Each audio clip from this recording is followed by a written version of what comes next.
جی ناظرین کرام، ایک مختصر بریک کے بعد دوبارہ آپ کے سامنے حاضر ہیں.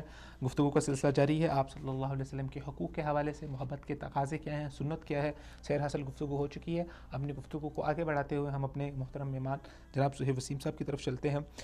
صہیب صاحب، آپ نے ذکر فرمایا تھا آپ صلی اللہ علیہ وسلم کے حقوق میں کہ آپ صلی اللہ علیہ وسلم کا دفاع کیا جائے. سنت کے دفاع کے حوالے سے ہم نے بات کر لی، تو آپ صلی اللہ علیہ وسلم کی حرمت کا، آپ کی ذات کا دفاع کیسے ہو سکتا ہے، اور ایک مسلمان کا کردار کیا ہونا چاہیے؟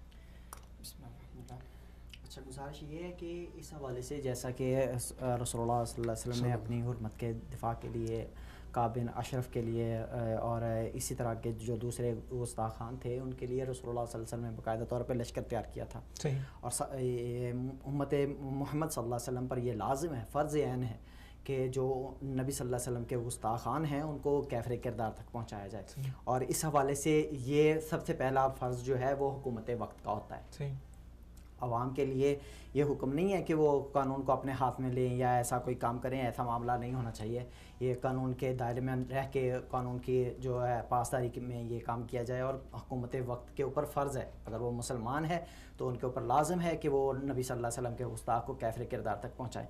اور اگر یہ معاملہ یعنی کہ گورنمنٹ جو ہے، حکومت جو ہے وہ اس معاملے میں پیش رفت نہیں کرتی، تو اس حوالے سے جو ہمارا عمومی طور پہ کیا جاتا ہے کہ احتجاج ایسا کیا جائے کہ گورنمنٹ جو ہے اس کی جو اپنی بات مؤثر طریقے سے پہنچائی جائے گورنمنٹ تک مؤثر طریقے سے پہنچائی جائے. یہ نہ کہ توڑ پھوڑ کر کے یا عوام کا نقصان کر کے، جیسا کہ ہمارے ہاں عمومی طور پہ ہوتا ہے کہ مشتعل لوگ ہو کے یہ نبی صلی اللہ علیہ وسلم کا نہ تو آپ دفاع کر رہے ہیں عوام کو نقصان پہنچا کے، نہ آپ صلی اللہ علیہ وسلم کی سنت کا اظہار کر رہے ہیں.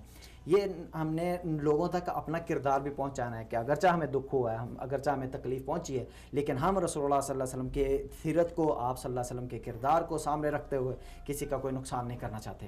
اور اس حوالے سے گورنمنٹ کے اوپر یہ فرض ہے کہ وہ ان کو کیفر کردار تک پہنچائے. ان کے اوپر اگر جرم ثابت ہے تو اسے سزائے موت دے، بلکہ سریعام سزائے موت دے. جیسا کہ امام مالک رحمہ اللہ علیہ سے سوال کیا گیا کہ جب نبی صلی اللہ علیہ وسلم کی گستاخی ہو رہی ہو تو اس وقت میں امت کو کیا کرنا چاہیے؟ ان کا امت کا زندہ رہنا ہی محال ہے. نبی کی گستاخی ہو اور امت زندہ ہو، یہ نہیں ہو سکتا. یہ اس حوالے سے ہمیں اس معاملے میں بہت سارا یعنی کہ کام کرنے کی ضرورت ہے. اور ہمیں اپنے دعوتی میدان میں اور عوام کے اندر یہ شعور پیدا کرنا ہے کہ احتجاج کیسے کرتے ہیں اور رسول اللہ صلی اللہ علیہ وسلم کا دفاع کیسے ممکن ہے، اور گستاخان رسول جو ہیں ان کے ساتھ کیسے نپٹا جائے. اس حوالے سے ہمارے اندر جو ہے نا وہ ممبر و محراب سے جو آواز آنی چاہیے وہ آنی چاہیے، یعنی کہ ہمارا علماء کا جو کردار بنتا ہے. جی حفظ صاحب، آپ کیا فرمانا چاہیں گے اس حوالے سے؟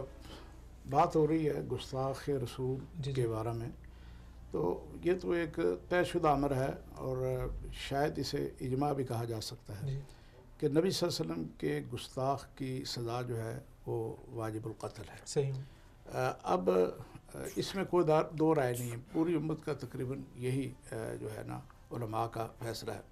اب سوال یہ ہے کہ یہ سزا کون لاگو کرے اور کیسے لاگو ہو. تو یہ بھی طے شدہ بات ہے کہ یہ سزا جو ہے حکومت جو ہے نا وہ دے سکتی ہے. حکومت کے علاوہ کسی کو یہ اختیار نہیں ہے کہ وہ قانون کو ہاتھ میں لے. اس طرح تو ہے بدامنی پھیل جائے گی، فساد ہوگا جو اللہ کو پسند نہیں ہے.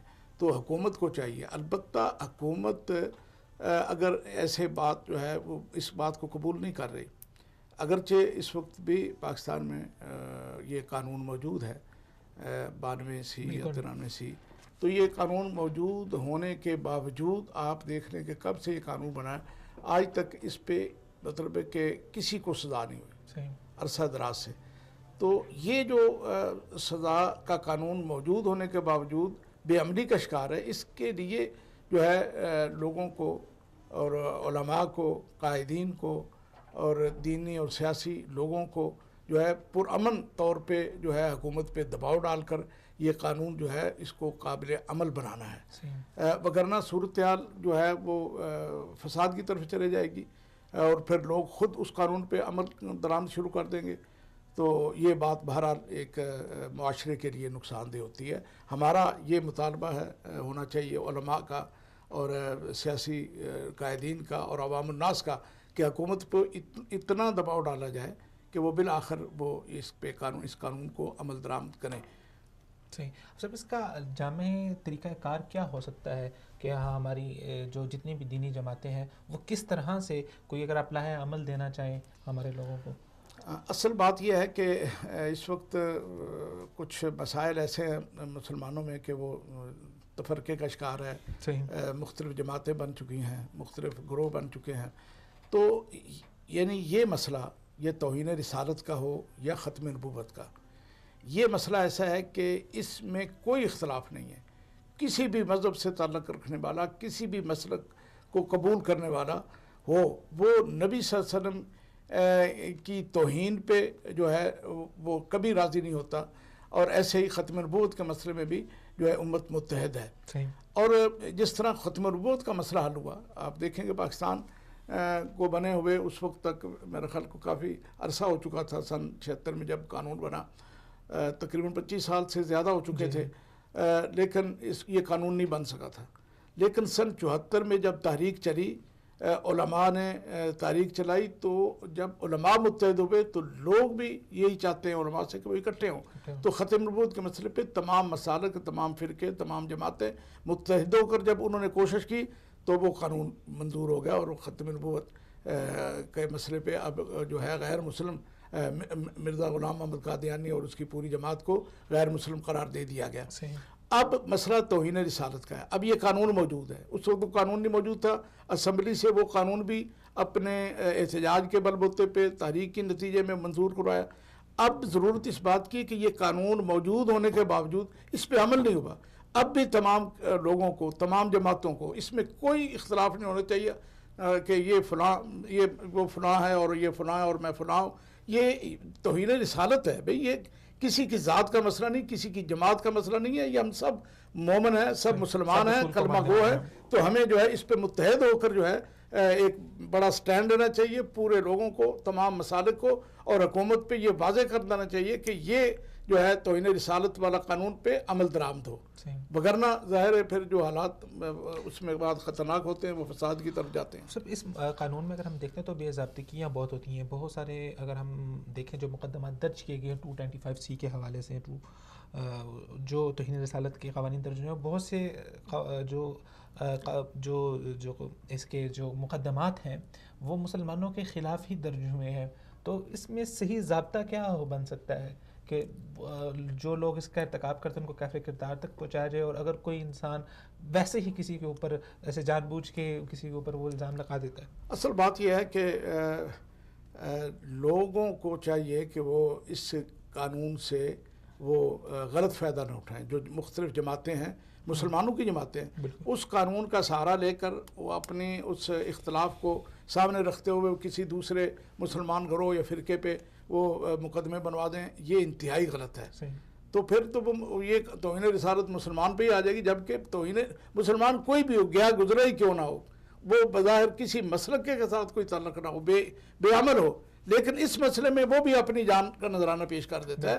تو ہمیں مسلمانوں کو چاہیے کہ جماعتوں کو اور مختلف فرقوں کو اس قانون سے فائدہ, ناجائز فائدہ اٹھانے کی کوشش مت کریں, اور اس قانون کو غیر مسلم کے لیے رہنے دیں. اب تو مسئلہ یہ بھی اس دفعہ جو آسیہ کیس ہوا ہے وہ باقاعدہ صحیح طریقے سے اسے چلایا گیا ہے. پہلے اس نے اگر گستاخی کی ہے تو بعد میں پنچایت میں اس نے اقرار کیا, بعد میں پھر اس کا اصول یہ بنا دیا, اچھا اصول ہے کہ ایس پی رینک کا کوئی افسر جو ہے وہ تحقیق کر کے تو پھر وہ مقدمہ FIR کٹوا سکتا ہے. بہت اچھی بات. اب ایس پی کی تحقیق کے بعد اس نے FIR کٹوائی, پھر اس پہ پوری ٹرائل کورٹ جو ہے جسے ہم سیشن تک کہتے ہیں, اس نے پوری گواہیاں لے کر ہر قسم کے جو ہے نا چھان بین کر کے اس کا جو ہے نا اس کو سزائے موت سنائی. اب اس سیشن کورٹ کے فیصلے پہ 9 سال عمل نہیں ہوا. کیوں؟ یہ آپ دیکھیں نا کہ کیوں عمل نہیں ہوا. باقی کیس جو ہے ان پہ فوراً عمل ہو جاتا ہے. یعنی کوئی دہشت گرد ہے, کوئی فلاں ہے, اس پہ جو ہے 1-2 سال کے اندر فیصلہ ہو جاتا ہے. ایون جو ہے وہ گورنر کا جو قاتل تھا اسے بھی مطلب تختے دار پہ لٹکا دیا گیا ہے. تو یہ مطلب کیوں اس کو لٹکایا گیا؟ یہ چیز جو ہے نا کھوج لگانے کی ہے یہ ہمیں کہ یہ حکومت ایسے اس سے کیوں خائف تھی، اس سے کیوں نہیں اس پہ عمل کر رہی تھی. تو ہمیں چاہیے کہ ہم حکومت سے کہیں کہ جہاں کچھ بھی ہم سب مسلمان ہیں، تم بھی کلمہ پڑھتے ہو، ہم بھی کلمہ گو ہیں، تو ہم سب کو یہ، اور یہ نہیں ہمارا کمپرومائز ہر چیز پہ ہو سکتا ہے، لیکن نبی صلی اللہ علیہ وسلم کی جو ہے نا توہین پہ ہمارا کسی ساتھ کوئی کمپرومائز نہیں ہے. وہ ہمارے رب نہیں ہے، خدا نہیں ہے، وہ ہمارے رازق نہیں ہے جن سے ڈر کر تم نے اس کے تاثیر کے قاتل کو تو سزا دے دی اور اس کو تم نے آزاد کر کے بھیج دیا. یہ انتہائی خطرناک بات ہے امت مسلمہ کے لیے، عالم اسلام کے لیے، مسلمانوں کے لیے، جبکہ ان کے نبی کی جو ہے توہین کرنے والی کو جو ہے مسلمان حکومت ہی